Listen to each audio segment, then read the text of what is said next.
Mhm.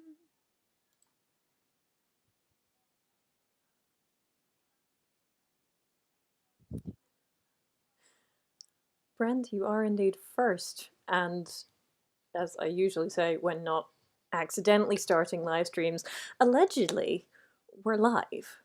So that's definitely a good start. Ah, right. Thank you for your comment, by the way. I will. I can't remember if yours was the stage combat one or the theatre one, but we'll be talking about both of those things. Um, Hello, everyone. I assume that there's an everyone to be had, but who even knows? Yep, definitely some people. Okay, this is good. Um, we are streaming in a completely, what's the word I'm looking for? Intentional way, as opposed to, whoops, I accidentally pressed the wrong button. So that's good. I just realized that there is, it's like it says monetization is off and there are 63 of you already. Okay, great. At least one witness can confirm we're live. Awesome. So the mistake I made the last time, I think the last time that I actually did a public live stream, I had about 1/5 of the subscribers I have now. And the mistake I made when I accidentally went live was I tried to keep up with the chat. And that was a terrible idea because when I'm doing my patron live stream, there are literally like 6 of us. And, you know, I can keep up and we can talk and it's good. But if I might see your comment, but if it's just in the regular chat, I also might not. But hello, it's nice to see you. We are just kind of doing the streaming thing today. Probably only for about 45 minutes. And then I will go and, I don't know, have my dinner, I guess, probably. I think that will probably mean, you know, somebody's very hungry. Someone who is small. I'm not talking about the cat, I mean my actual child. But the cat will probably want fed as well. Um, the crazy mug is back. Okay, what is crazy about the mug? Is it just kind of the shape of it? Because, I mean, I get that, but it's actually a very helpful mug. Well, cup. Because when you fill the tea up, if it's boiling water in the bottom, and so the bottom of it keeps it warm, but it's cool at the top because it sort of fans out to, you know, thinness, if that makes any sense. And so the tea that you're drinking is always the right temperature. At least, I think that's the idea. I like it anyway. What are you having for dinner? Pasta bake. It's in the fridge and everything. Just need to put it in the oven. But I was very organized today. Oh yes. Anyway, let's see. I said to my patrons, what should I make? What should I talk about? And they said, well, clearly, what you should talk about is stage combat. We do use normal mugs in Britain as well. That's true, but none of my mugs look as cool as my teacups. And so, yeah, why not? We're gonna do that. Mine is peppermint and licorice tea, by the way. But I got into stage combat, which you might know if you've ever heard me talk about this before, because I went to see The Last Jedi. I know that's kind of like a controversial thing in and of itself on the internet, but I went to see The Last Jedi twice in the cinema and really enjoyed it, and particularly enjoyed the throne room scene, and thought to myself, as one does at Christmas time when you're getting to New Year, even if you're not really a New Year's resolution person, I thought, there's got to be a way to learn to do that. And by that, I do not mean fight with real lightsabers, although 2020, apparently we have those now.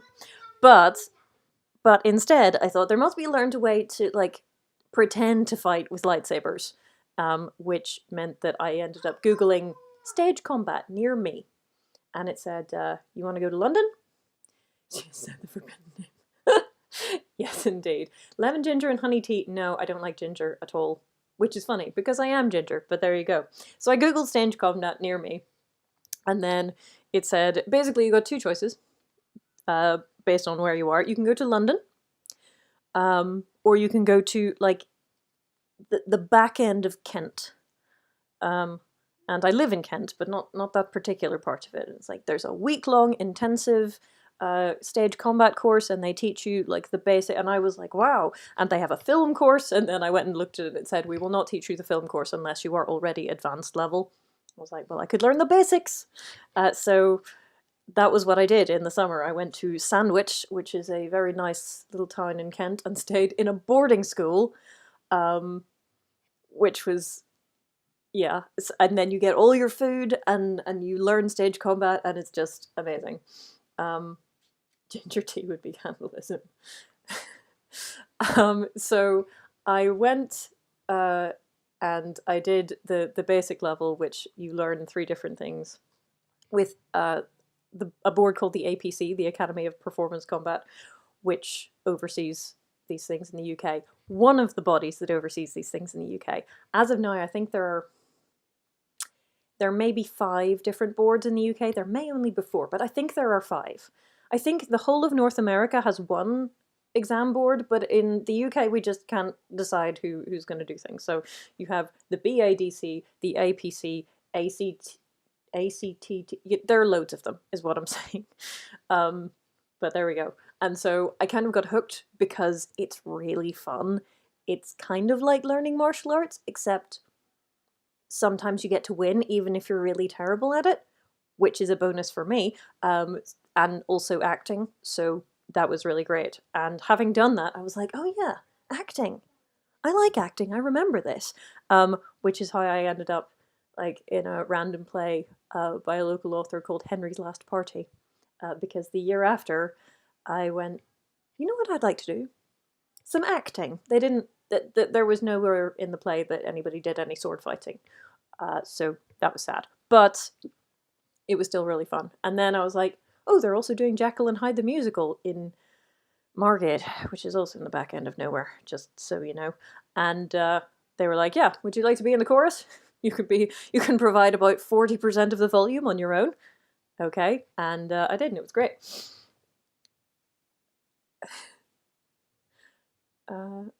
You've only been doing stage combat since The Last Jedi came out? Yes. The thing which I think makes it easier for me is that I've been making YouTube videos for almost 10 years.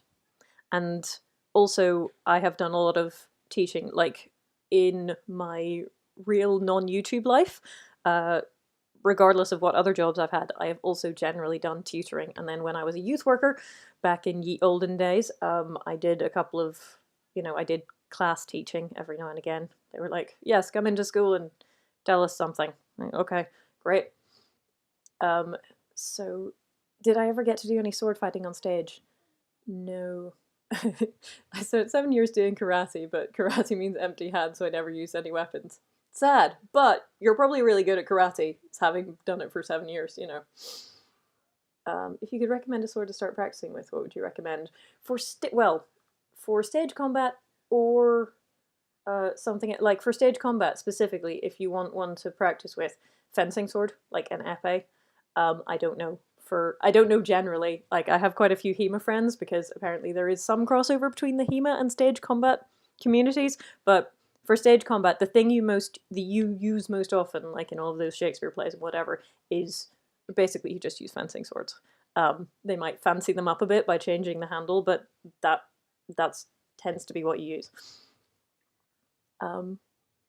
Hey, I love Margate, even though it's 4 hours away from everyone. Well, that's fair enough. I mean, I only ever saw it in the dark, so, that doesn't necessarily give you the best idea of a place, because, rehearsals start at like 7 o'clock at night, but, Jekyll and Hyde the musical sounds like an experience. It was.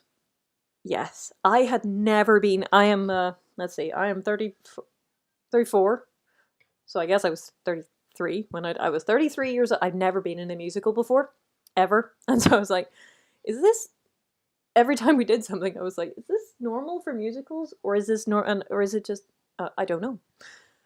Why were you Ursa in your earlier videos? Because Sursum Ursa means bear up. There you go. Which is also my name, so there we go. And when I started making videos, on, it's, nowadays people call it the channel that must not be named, but I think you can call it Channel Awesome. Like, they still have over 1 million subscribers. They haven't actually gone anywhere. But I made videos within the community on their forums. So, like, eventually I was on Channel Awesome for a while. No one ever knows that. They're like, really? But briefly, I was on Channel Awesome before it all imploded, and I had watched Obscurus Lupa, and I was like, Obscurus Lupa is like a brilliant name. I love Latin puns. Well, I love puns, and Latin is good, so hence we got Sursa Mersa. And Sursa means up, and so that's a weird thing for people to call you, so Ursa is good. How much Star Kid have you watched? I don't know. You're just a baby. Well, thank you. Star Kid. Is Star Kid is that like the Harry Potter musical guy? I think I've seen that. Or is he the Portal 2 guy? I'm not actually sure. You're late. No, you're not late. I mean, you are late, but, rewatching is a thing that's possible. Bear in mind the stream will be unlisted after I finish talking to you all. So you should, I don't know, save the link or something. Also, if you look in the community posts where I said we're going live, there's a pinned comment with the link to the stream in it. So you can also look at it there. But I don't tend to leave them on the main page because when random people come, I don't want to hear. They don't want to hear me rambling for half an hour about whatever it is we're rambling about. They want to watch videos about The Princess Bride. Speaking of, if you were wondering hold on, what date is it? It is the 5th. Okay. If you're a Nebula person or a Patreon person, in the next couple of days, you will get to see the new video, which everyone else will get to see on the 15th, which is The Princess Bride. Yes, that's Star Kid. Okay, I've seen a Harry Potter musical then. Anyway, where I attempt to pronounce Inigo Montoya correctly, because, well, basically a couple of people called Inigo were like in the comments going, that's just wrong. That's just very wrong. And I went, but that's how it's spelled in the book, and it's Spanish. So I was like, I must be pronouncing it right because that's how you spell it. But no, that is not how you spell Inigo, and that's not how you pronounce it either. So there you go. But we're talking about Inigo versus Count Rugen on the 15th, so look out for that. Have you seen Do You Like Once More with Feeling? I mean, as a musical episode in a series which I, liked on and off. I mean, I watched a lot of Buffy when I was a teenager, so, didn't so much like I liked some of it. It wasn't like I like everything about Buffy, but I liked a lot of it, and, in the time that it was in, if you see what I mean, there was a lot about it that I enjoyed. But, I like some of the songs in Once More with Feeling. Not so much awful. Not so much awful? Not so much all of them. I know words. This is what happens when you try and read and talk at the same time. Don't multitask. I've never heard of this awesome channel. Yeah, well, that was a thing, in which I was basically not involved at all because no one remembers that I was ever there. There we go. You're not rambling, you're educating. Yes. Peppermint tea cup. Oh dear. Do you know about Centurions? I think I've watched it. Possibly. I don't really remember much about it. Nothing and no art ever created. Corset. Oh, funny you should mention corsets, actually. I'm currently wearing the steel-boned corset, which I received this afternoon in the post. I have not bothered to lace it up, and I'm still feeling kind of constricted, and I think that most of that is psychological. Like, it's not... yeah. The reason that I'm wearing it is because I am planning a video which will not come out until sometime next year, and depends on when I can actually get access to stuff, because we're in Tier 3 lockdown over here. But it's going to be, can you fight in a corset? Now, for those of you who are costubers, or those of you who know things like anything about historical corsetry, the answer is yes, of course you can. Don't be silly. It's basically just a bra with extra bits. But in order to like prove this sufficiently, I'm going to actually have to, you know, wear one and possibly kick things. So I'm going to have to find some things to kick. This is, you know, my cunning plan. This one is steel boned and costs like £12 on Tinternet.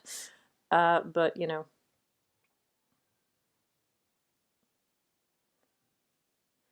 His name is Inigo Montoya. You mispronounced his Castilian name based on unaccented spelling. Prepare to try. What is another schlocky movie like Jupiter Ascending you want to do a reconstruction or re-edit of? I don't know, because that was the first time, the first time I saw Jupiter Ascending was US election night, because I was like, I need something absolutely mad. And I've heard that this is absolutely mad, so let's watch it.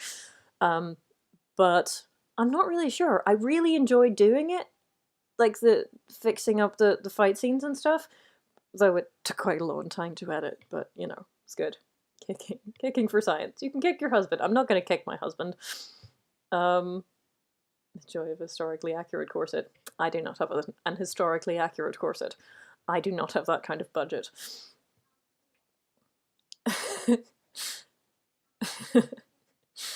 The corset equals patriarchal suppression of women trope is super tired. A costuber. I see you, and I welcome you. So yes, basically, I watched like a couple of Bernadette Banner and Carolina Zabruska, possibly, videos, and was expecting, you know, I now understand the actresses who are like, and I wore a corset and it shifted my organs and I hated it. There's a psychological thing, like either you enjoy being sort of held firmly by a corset, or you can get used to it. I'm sure that is also possible. Or if you're not used to it, then like it does feel a little bit restrictive, and it feels psychologically more restrictive than it actually is. Like I can still touch my toes, so you know. But there we go. What did you think of Rhythm of War? I have not read it yet because I'm still on the first book. I have actually started like I listened to the audiobooks of Stormlight Archives. They go a little bit slowly for me. The thing I'm listening to it in doesn't have like 1.5 speed, which was a bit of a trial. So I got through like the first section of the first book and then was like, what do you mean I'm not going to see Shallan for another entire section of this book? And then I just kind of gave up. But I'm a much faster reader than I am listener, so I just started reading it again. And I'm now on to like the third section, so I hear I'll be back with Shallan soon, and she's my favourite, so that's good. Also, Kaladin is much... Like, the first time I had to spend time with Kaladin, I was like, boy, being in this person's headspace is a real trial. But when you don't have to spend, like, 6 consecutive hours listening to Kaladin's point of view, and instead just, like, skim through it in an hour, you feel more sorry for him and less sorry for yourself that you're having to listen to it. So that was much better. I like Kaladin more now, which is good because I hear he's a major character. Women in London must have learned not to breathe. Yes. Like, yeah. Please remember, knees and elbows work better for corset combat beginning trials. See, the thing is, I can still kick in this thing. I'm pretty, you know... On those actors, I think it's important to know how tightly laced they were. I mean, I think so, but I think it's also important to know, like, what they were wearing. Oh, Wisdom Minari. Thank you very much for the super chat. Find your channel from One Excellent Scene series. Greatly enjoy all your content. Thank you. The One Excellent Scene series was the thing that kind of kickstarted, no pun intended, the channel that is... sorry, there's a... sorry, I'm trying to read two things at once there. One Excellent Scene was the thing that kind of gave my channel its first kick after I started the stage combat stuff. So I started making stage combat videos in February of 2020, and then we were sort of, we're doing okay and doing okay, because we'd kind of been in the YouTube death spiral, which I will help explain in a minute. And then I did one excellent scene. It was like, hey, lots of people want to watch your content. And then there were several other things. I was like, yeah, but that was what kind of started it all for me. And this is why we have the silver play button and stuff. It's crazy. Anyway. I'm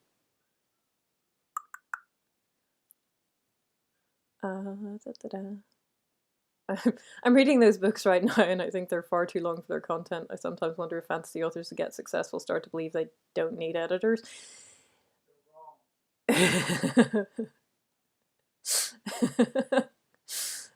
Please remember to warm up in the corset first. Yes, well, I'm trying to break in the corset because I figure, like, it's the same with shoes. You don't, like, buy a new fancy pair of shoes and then just go and wear them for 12 hours without doing anything, so that just seems silly. I hear that Marie Antoinette had a 23-inch waist. Good for her. That seems pretty normal, especially if you're short and rich. Anyway. What's the book series called? The Stormlight Archive by Brandon Sanderson. Because I read the Mistborn trilogy, which is set in the same general universe, but a completely different part of it, and you don't need to know about any of the other bits for it to make sense, which is good. And I really loved the Mistborn books, just a lot, which is why I made a bunch of videos about them. Anyway, where are we?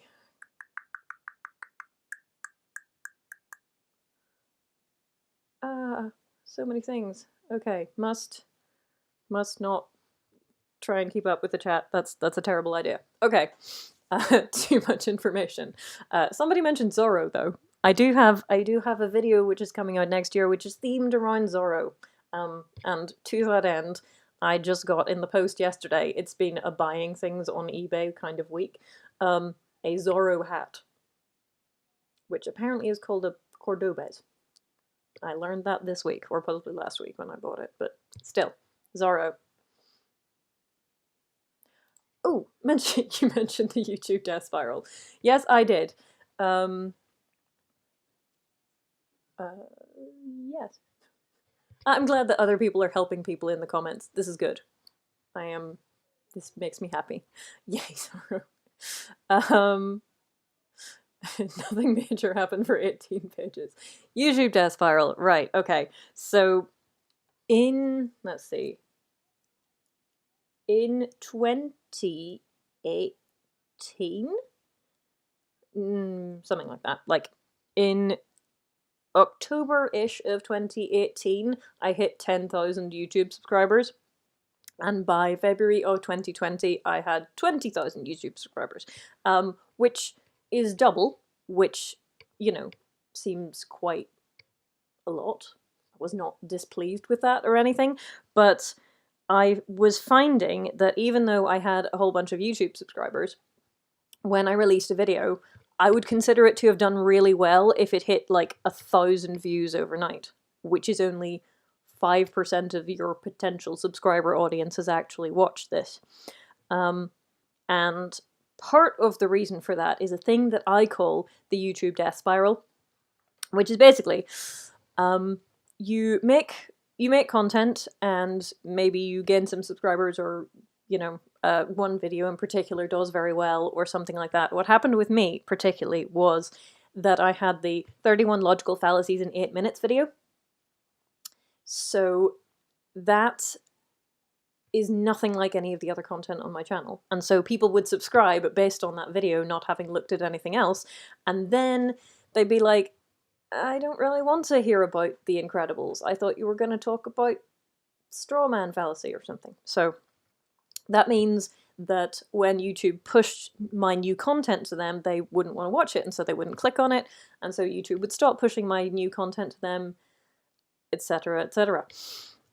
And so, especially when you're like 2018, 2019, and most of 2020, me, to be honest, I'm getting better, and your titles aren't particularly clickable and your thumbnails aren't particularly amazing, YouTube sees your content. It sees that when people watch it, they like it, but it pushes it to fewer and fewer and fewer people because people aren't clicking on it in the first place.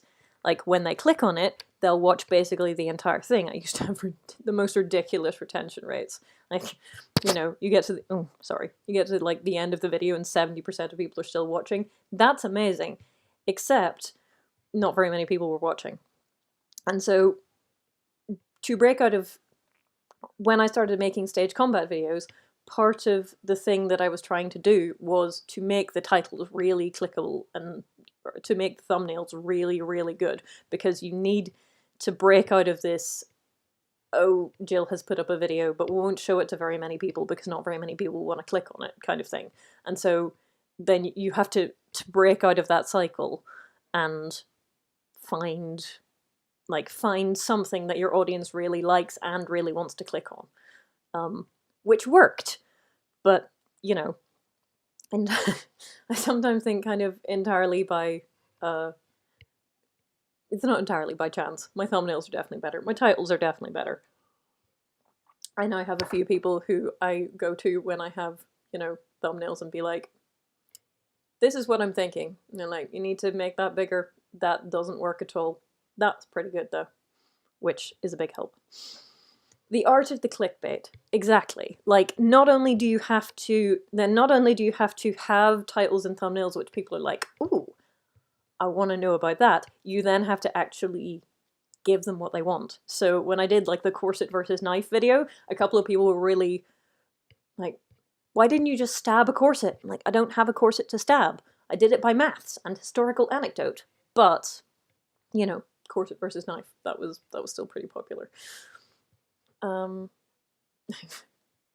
I should click on every video you've ever made, like all of them.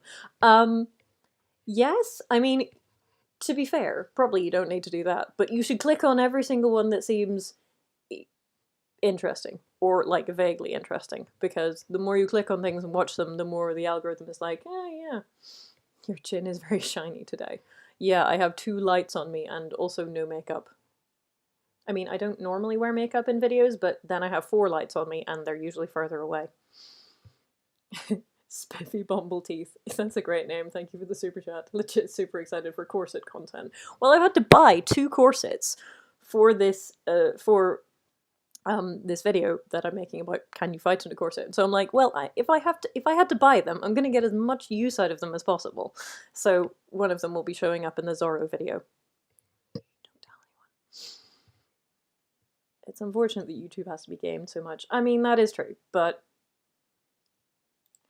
how often do men wear corsets? Nowadays, not so much, but historically, they have definitely worn things which are, you know, pretty similar. I mean, they didn't need boob support, but they did want to have flat stomachs and sort of nipped-in waists, and so they had similar things.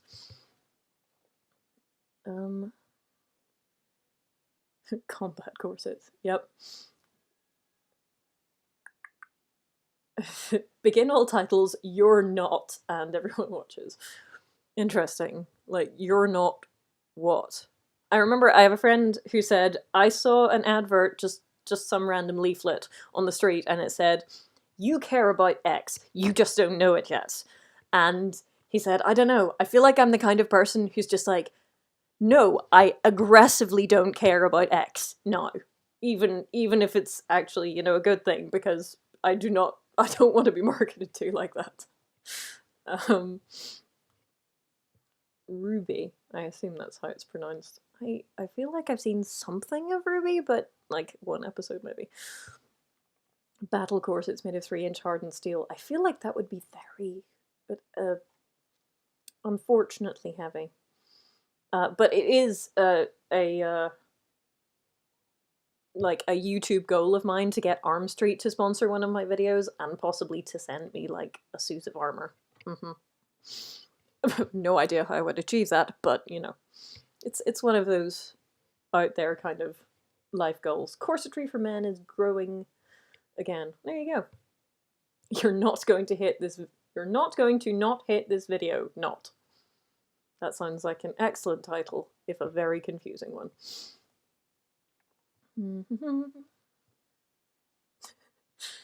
What are your thoughts on anime? It exists. That's basically it. The closest I got to watching anime as a person. I don't watch a lot of TV series, is the thing, because like a movie is 2 hours, and if it's a good 2 hours, then it's a good 2 hours, and if it's a bad 2 hours, it's a bad 2 hours. But a TV series could like suck up days of your life. That's what happened when I started watching Daredevil. I was just like listening to it and watching it on 1.5 speed on my phone while trying to get other things done. It was not a good time. Yeah, basically I watched Pokemon back when Misty was still a part of it. So that tells you how long ago that was. Can I Jill and chat? You made it! You made it. There we go. It's a good thing. Welcome. Have you seen those utility corsets? Yes, I put a picture of one in one of the corset related videos, and I was like, I'm legitimately kind of impressed by this, but I also kind of don't know how to feel about it. Signs of corsets. Wouldn't it function similar to the structure of casts and cause much of the connective tissue and weakening? I mean, possibly, but only if you're using it as, well, I mean, you don't wear a corset all day, do you? Well, you do, but you don't wear it at nighttime. Like, you don't spend your entire life in it. So, yes, possibly, but mostly it's there for, you know, supporting. So, yeah. What would be the best material for a corset? Pokemon. I remember when Misty was part of it. I feel old now. I'm helping. Have you seen the Yu-Gi-Oh! Bridge series on YouTube? I feel like I've seen at least a couple of episodes of that. I've also seen the... what do you call it? The thing where they sing about leather pants to the tune of Lady Gaga's Bad Romance. To the point where every time I hear Bad Romance, I think let's steal his leather pants instead. I think that's Yu-Gi-Oh! Abridged. I could be wrong.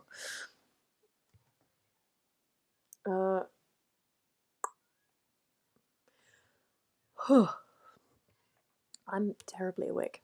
Anyway, was there anything else I needed to say? No, I don't think so. That's good. Bernadette Banner. Oh, yes. Recommendation for Bernadette Banner. Always good.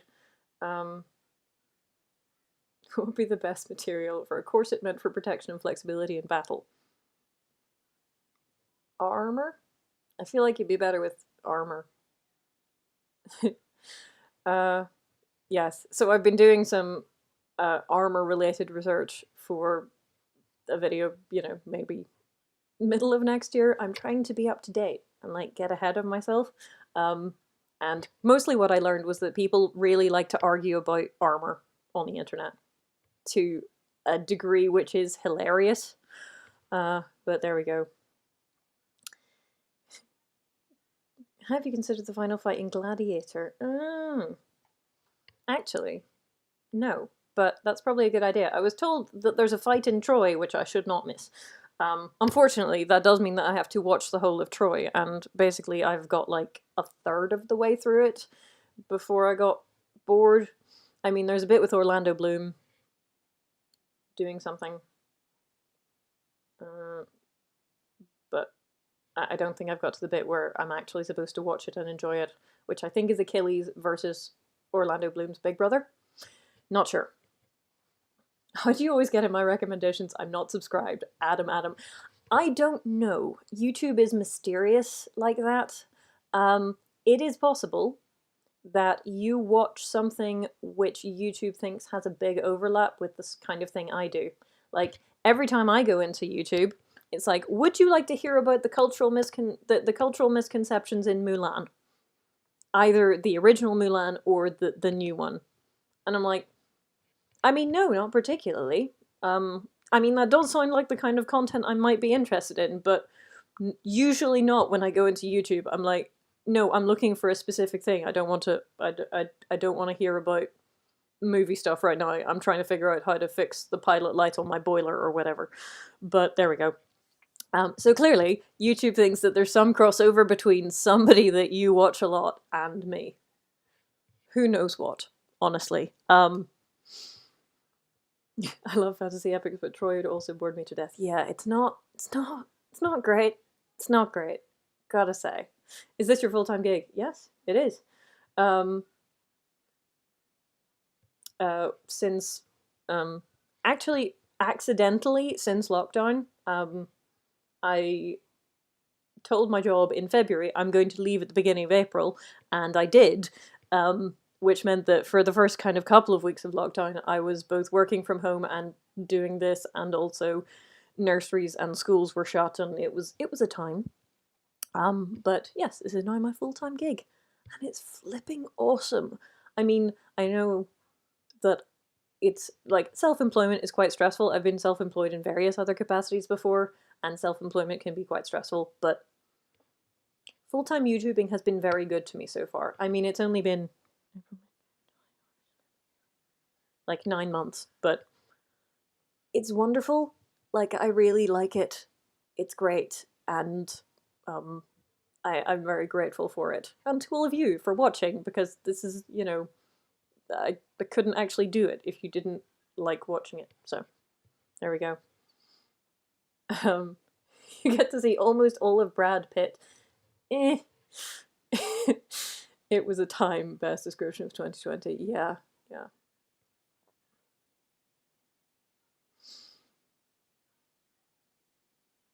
Thank you for all the recent cat content.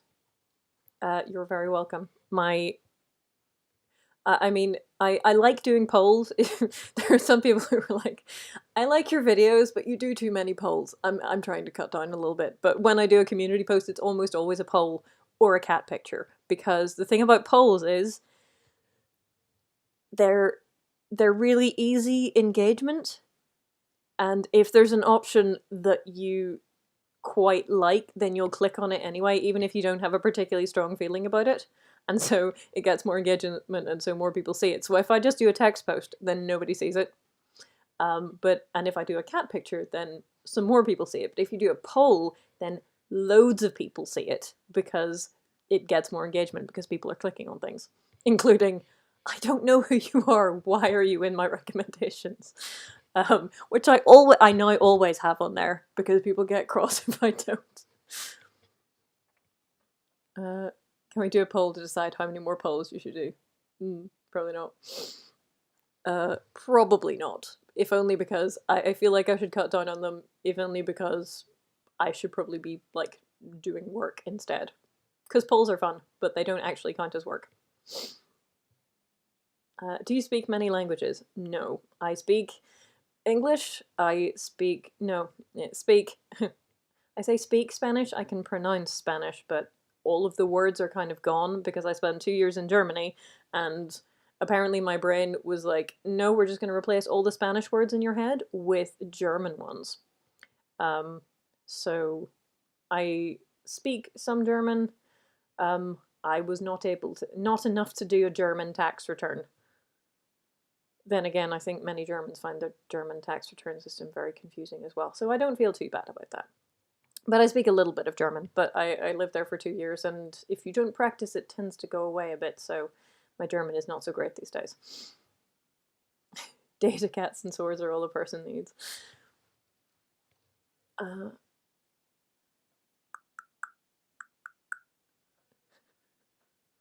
Polls are research, which is required to do effective work. I like your thinking. I like your thinking. All right. In the vein of doing research, which is essential for effective work, then what I would like you to all put in the chat at this moment is the one thing that you would like to see as a video on my channel. And it can be as like, you can have it as left field as you want to, or as specific or as generic as you want to, but you can, like, German tax returns are not fun. You can we were in Oldenburg in northwest Germany, which is near Bremen, for those of you who don't really know anything about Germany, which is fair enough. But yeah, you can be as general or as specific as you like, but I like it. It's good. It's market research. That's what it is. We're doing market research. Anyway, the German tax return is the final test. I swear, I might have been pregnant when I tried to do the German tax return, and that might have been the reason that I cried while doing it, but my husband was like, okay, we're gonna take this away, and I'm gonna go and get the people at my work to help me fill it in, and you're not going to do that anymore. I was like, okay, that's good. Da, da, da. Okay, I'm reading things. I've studied armor for 3 years. The internet feuds come from the amazing amount of information that is more widely known than the facts. I feel like the amazing amount of misinformation that's more widely known than the facts is a yeah, that's a mood. That's an internet mood. You don't have a YouTube channel about armor, do you? Correcting historical misconceptions? Because I would watch the heck out of that. Um, I just a friend of mine who I did my stage combat with in October has a channel with a friend of his where they talk about in defense of bad swordplay in video games, and I watched it and I was like, okay, this is pretty good. This is pretty good for a first video, but there's this completely amazing video within this video, and you both of you have to come on my channel. This is not optional. I'm inviting you now. Well, like probably next year, but you know. Okay, reading. That's what we're doing. That's one of your more obscure movie fandoms. So many obscure fandoms. What is really obscure that I watch? Thunderbirds Are Go. That's a TV series though. Random. I don't know. I'm gonna have to think about that. Wheel of Time. Interesting. More fight analysis. I think we can pretty much guarantee that, my friend. More Firefly. Probably have fights in there. Just 10 solid minutes of cat. I mean, Nemo has been trying to climb the Christmas tree lately, so I could basically just put a video up of that. I love more book recommendations. I do have a playlist for that. Like, all of the booktube stuff you like episodes are somewhere. If you go to my channel page and you click on playlists, then there's one called Booktube, which is all the books I've ever reviewed. Some history of weapons and armor. Ooh, interesting. Might be able to help with that. Wax and Wane battle scenes. Nice. Darth Maul. Ooh. Aragorn is a non-toxic male. No, see, because I know why you said that. Because YouTube has this amazing new feature, which is called people who... It's probably not actually called this, but it's like people who watched your video also watched, and Aragorn as, you know, the embodiment of non-toxic masculinity was a video that I saw in there. What's amazing to me is, like, you get the stuff that you would expect. So you get movie analysis stuff, and then there's just all of this CosTube stuff. It's like, people who watched your content also watched a lot of Bernadette Banner, and Rachel Maxey, and Karolina Dabrowska, and I'm probably pronouncing her second name wrong. I've never actually heard her say it. Might be pronouncing her first name wrong, come to that. Anyway, the point is, apparently lots of people are like, you have extremely niche knowledge of a topic that's kind of obscure and a funny accent. Therefore, you know, clearly there's overlap here. Love the duelist. Rob Roy. I do have a copy of Rob Roy. Tearing down false assumptions about stage combat. Most of them. I was like, what? I want to have a YouTube channel about armor. Are you available for doubling or stunt work? No. And there is a reason for this. And, well, actually, there are many reasons for this. One of them is that I'm not a stunt woman. Mostly because I'm too... I don't want to say too old, but I mean... I kind of mean too old. I mean, I sort of started very late, and I do not have... To be on the stunt register, for example, you have to have a black belt in martial arts, you have to be a trampolinist or a gymnast, you have to have the ability to do high falls and stuff, as well as all of the stage combat things. And I know a couple of people who are stunt people, including someone who worked on some of the Pirates of the Caribbean movies. She's wonderful. She's also terrifying. But yes, no, it's like the people who say, I want you to, if I made a movie, I would want you to be the stunt coordinator or the fight coordinator. I'm like, that is so sweet. I am in no way qualified. I am a participant in stage combat. I do not choreograph fights. And the reason for that is that I am not... Like, I probably could in theory, but I am not insured to do that. So, And also, if you are unsure to do that, is because you've actually been taught how to do it, because choreographing a fight is different from taking part in a choreographed fight, if you see what I mean. Ba ba ba ba ba. The Google overlords are spying on me. I have no idea what the context of that is, but you know, it's probably true. A reading stream would probably be. This stream is 0 dislikes, please don't dislike. I mean, that's, you know, I appreciate that too. It would be really interested to talk about Snape. Ah, interesting. I remember back in ye olden days when I was on a Harry Potter forum, possibly more than one Harry Potter forum, that there were two big things that just went around and around and never got resolved. And one was shipping, like the Harry Hermione shippers, who started a petition after the last book, I think, or started a petition in the middle of the series to be like, no, we don't want Hermione to be with Ron, we want her to be with Harry. So they started a petition. Amazing. And the other one was Snape. Is Snape a good guy, or is Snape a bad guy? To which I think the answer is kind of yes. There's nothing funny about the Northern Irish accent. Yeah, so you say that, but it's not really a Northern Irish accent anymore, is it? I had someone leave a comment the other day which was like, I would love to know what your accent is, because every word comes from a different place. Which, I mean, not wrong.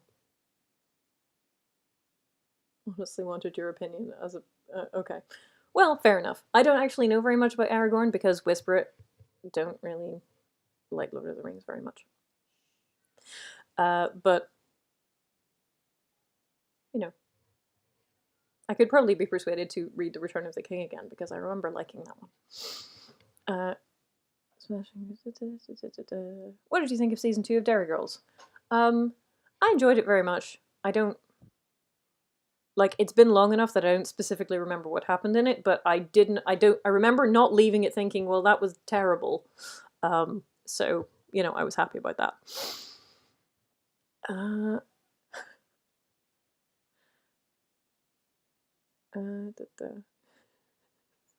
Snape, Severus Snape, Dumbledore. Okay.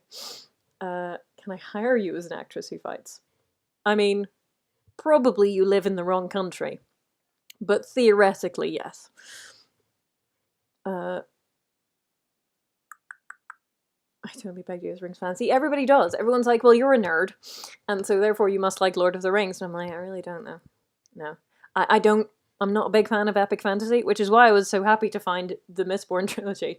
Although, the reason I ended up reading the Mistborn trilogy, I was like, I want an awesome female protagonist, and fighting, and preferably also, like, flouncy ball dresses. I want this combination, please. And my husband went, okay, I think I've got the one for you. And it turned out very well, so that was good. It's a mark of how much I enjoy your channel. I will forgive you for not liking Lord of the Rings. Well, thank you. I appreciate that. Lord of the Rings is really good when it's good, and the rest of it is describing a tree and a few hills. Audience statistics. Mostly, like, half of you are from America, and then 25% are British, and then it's like Germany, the Netherlands, Brazil, I think, is like 5%, which is maybe not surprising because that's a really big country. So, there you go. But yeah, the bulk of the channel is like the US, the UK, Canada, and then, you know, Germany, Netherlands, and then Brazil, and then some other people. Is there a grade of stunt fighting certification for indie films where you just wield words as weapons, maybe attempt to fight but think better of it at the last second? Kind of, like, almost, you know, technically a slap is a fight, or even a missed punch is kind of a fight, because anything that you have to choreograph is a fight, basically. South America be like, Sweden, from India. There are a few people from India, but not very many. Hello and welcome, though.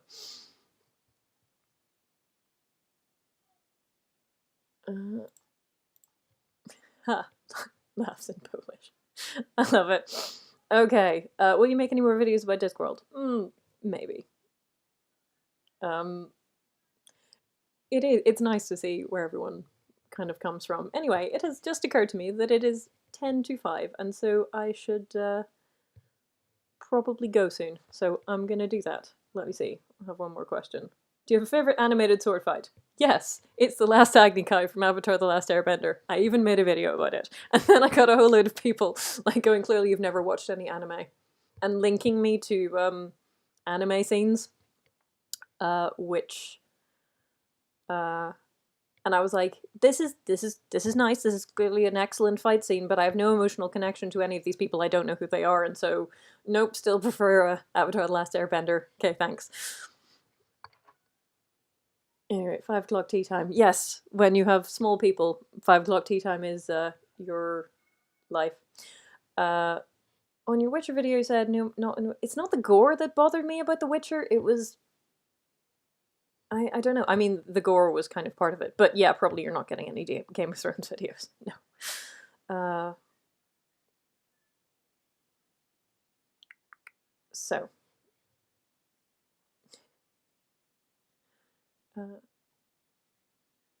Oh, sorry. Favorite animated sword fight. That's not a sword fight. That is a very good point. I'm not sure that I do have a favorite animated sword fight then, because I can't think of one off the top of my head. Anyway, I'm gonna go and make the dinner. Love how people talk about anime as if it's one genre. Well, it's one large and immense thing that I know nothing about, so I'm gonna do that. Hello. Oh dear. Poor Wandering Shade, who just came in at the very last minute. But you can watch the replay, so it's all good. I am going to answer this last question because it's hilarious, and then I'm gonna go. Did a fan recognize you in real life yet? Yes. At a random convention back in ages ago, like 2013 or something, someone walked past me and then walked back and went, are you? And yeah. I got recognized at my local library once. That was random, but nice. And VidCon once. Oh no, wait, I don't think I got, I only, the people who mostly tend to recognize me at VidCon are people that I actually know though, so that, I don't know if that really counts. Anyway, take care, have a lovely day, evening, night. If those of you who stayed up until 2 a.m. watching this, you should go to sleep. And I will see you on the 15th with Inigo, or in the next couple of days if you're a patron, and regardless, you know, take care, be good. I would say don't do anything I wouldn't do, but there are a lot of things that I wouldn't do which are good things, so, you know, use your best judgment.